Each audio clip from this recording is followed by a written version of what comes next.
Hello, beautiful souls. It is So again. Um, Hello, how are you?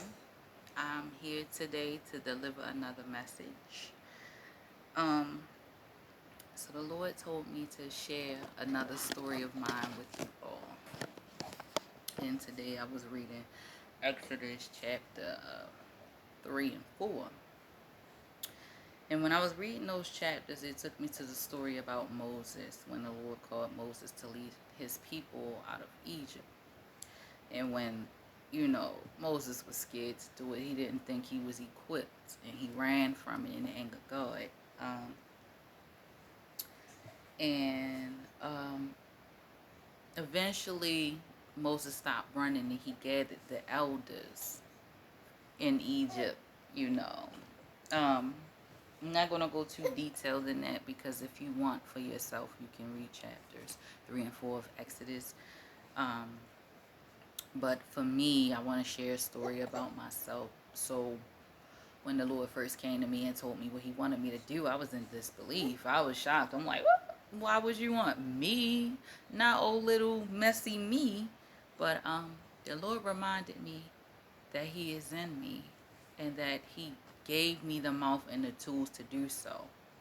He reminded me of all the places I've been, all the things I went through, and it was all equipping me for now. Um, he was also reminding me that he gave me the tools and I already had the tools to even get started, but I had a total different vision of what to do here on YouTube. Not saying that I won't be able to do some of those things I wanted to do, but to me, doing this for the Lord is more important to me. Saving souls is more important to me. So I'm going to turn the page and I'm going to go to something I wrote down to share with you all. So, let me see. I want to talk about my experience with isolation. And at one point, I used to look at my isolation as a bad thing. It was like a slow death. I really thought that my world was crashing down. I thought I was losing people. I thought that I was the problem. In actuality, I was the problem because I wasn't living in my truth. I was sitting here being a people pleaser. I was operating in the 3D when that is really not who I am. And during my time of isolation, I remember making a video yesterday about crowds. I was no longer in the crowd, meaning I did no longer have friends. I no longer was around family or many people who were hindering my progress. And also, I was away from them and I wasn't hindering myself anymore. Um, but in that isolation, some other things occurred in my isolation. Um, some things that is for another video. I'm not ready to talk about that at this moment because every video I make now will lead up to that. But I kind of went in a dark space because I didn't understand that isolation. But now that I look back, that isolation was well worth it because it made me equipped enough to when I came in front of those same people or when I came in front of new people, I always pick up on energy. All I gotta do is look at you and I feel it, I see it, I know what comes with you. It made it so much easier to have better discernment. It made it so much easier for me to learn myself, to know what I want and what I do not want out of life, what I can handle and what I may not can handle, what I have to give to God and what God allows me to do myself.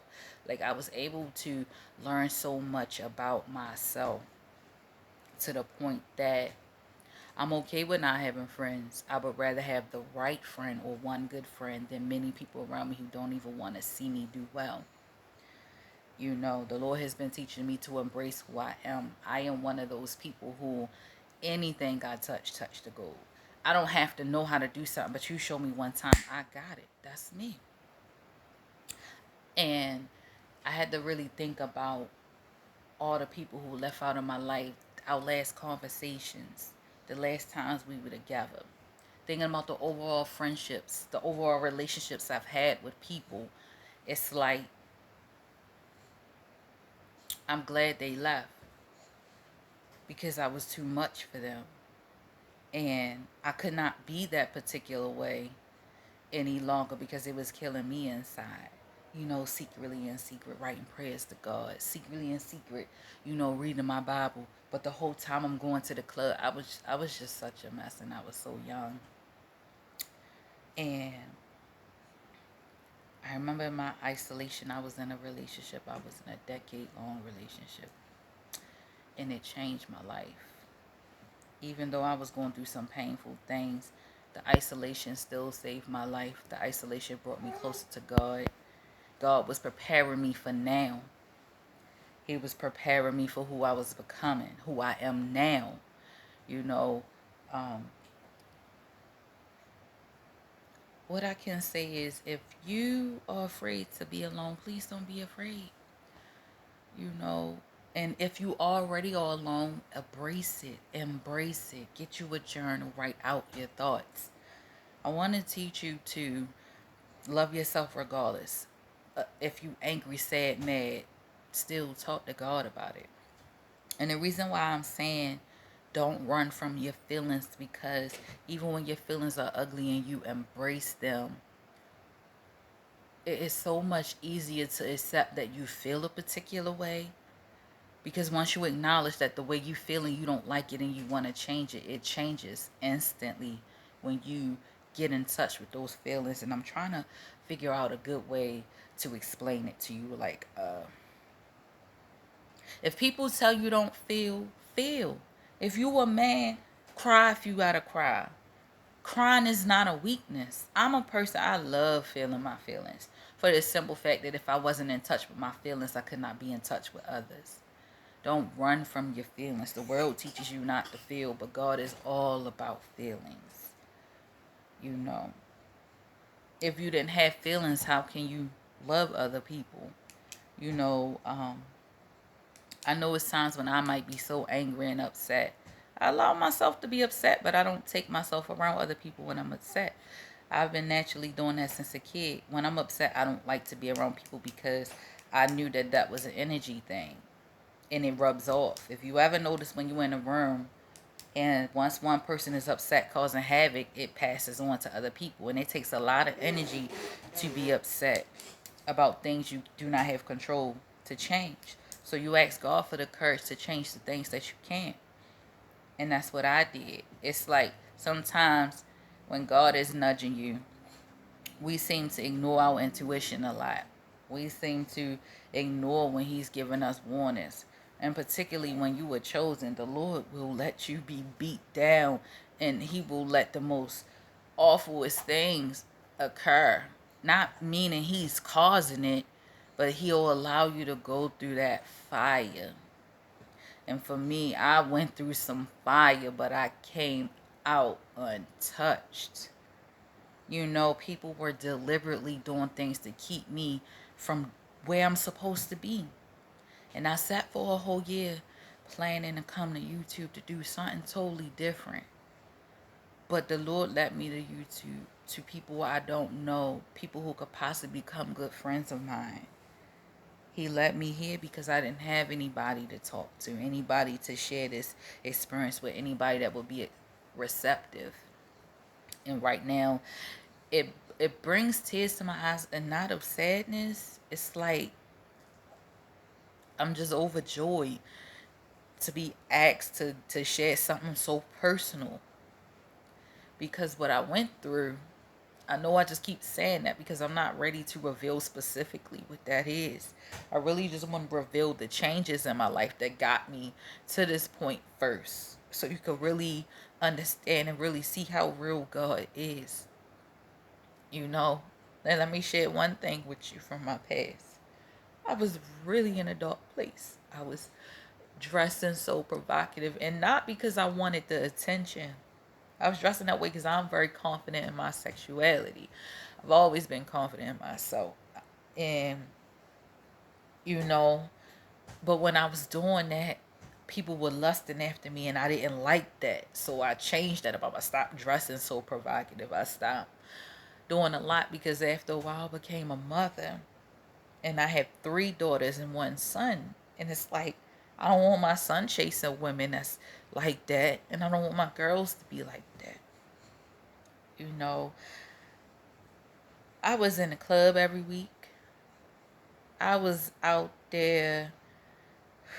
Lord is telling me to just tell you all, but I was promiscuous. I was I was operating in darkness, complete darkness. But still, no matter where I went, if I stepped in the room, the energy instantly shifts because I always still was positive and still is positive regardless. I was operating and doing things because I was being told that that's who I was. I was being told I was a hoe. I was being told I wanted nothing out of life and I didn't want to do anything. But people never stopped to look at me and see that I was hurting. Nobody stopped. I'm getting a download. Okay, so the Lord says, tell him about why you was really, really doing all of those crazy things. I was doing a lot. I was pill popping. I was drinking gallons of liquor every day. I was hurt. And the people closest to me made me feel like I was nobody. Naturally talented, naturally gifted. Nobody believed in me. Nobody saw my visions. But the Lord see my vision. The Lord sees my vision. And I'm here now. He gave me a gift to talk. I love encouraging people. I love talking to people. I love sharing my experiences. Like once I learn something, I love to give back. It feels so good to do so. You know. And I was like 20 years old. I sat down and I cried. I realized why I was doing it. I just was sitting there and I had got an epiphany. It was like, your father, all you want is your dad. And yes, that was true. So in that day when I was 20 years old, I never was promiscuous again. And here I am, 32, going on 33. I wouldn't dare go back. I'm so big on soul ties and stuff. I can't just sleep with people like that. I find that very disgusting. Like people just, anybody that's quick to just throw their body on you, like that disgusts me. Like, why would you be so quick to have sex with me? You don't know what comes along with me. You don't know if it's demons there. You don't know anything. All you know is that your flesh want to touch my flesh, and that is really nasty. And I'm not knocking anybody that, be free, do you. But knowing what I know, and because of where I was and what I've been through, I know not to do that. I know how special and precious I am to the Lord. So I cannot just be giving myself to people anymore because I've done enough of that looking for love. When the whole time I am love. The whole time love has been in me. The whole time I was being loved by God, that God has been with me my entire life. It's just that I was just too dumb to see it at first. I did not know what I know now. And I encourage you that if you know you will not like what you've been taught, I'm trying to teach you to unlearn the things that you will learn. And I know I can go a little deeper, but right now, I want to just get my thoughts together. My son is crawling around. Gotta pay attention to him. Um, I just want to leave this video on this note that the Lord loves you. Don't go to other people looking for love. Don't go to other people looking for validation. The Lord will validate you. The Lord will never forsake you. I mean that. He will never forsake you.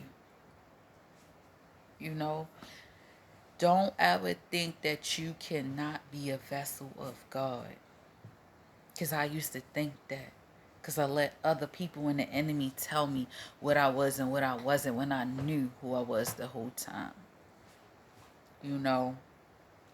Having people do black magic on me without my knowledge until you know, this new relationship. I always had a relationship with God, but because I made certain choices, he went silent on me until I made a decision to really come to him fully. And just finding out what was really going on, realizing that it was all just an illusion and a fantasy. It was a hard pill to swallow, but I'm grateful and I'm thankful that I can give you this message.